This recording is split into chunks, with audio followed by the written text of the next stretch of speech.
Hei! Šajā video mēs turpinām dalīties ar padomiem finanšu pratībā. Hei! Čau!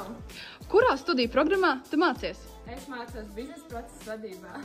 Es studēju finanses. Es mācos starptautiskās finanses.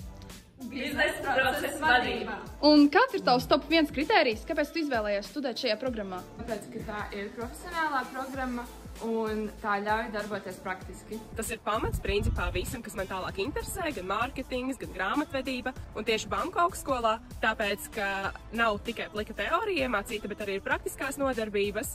Un pirmkārt, tāpēc, ka pa 4 gadiem ir iespēja saņemt 2 diplomus, un otrkārt, tāpēc, ka ir iespēja savienot ar darbu.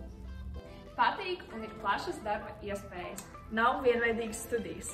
Ir iespēja ātri uzsākt savus darba gaitas un doties praksē. Un kāda ir tava pieredze? Dalies komentāros!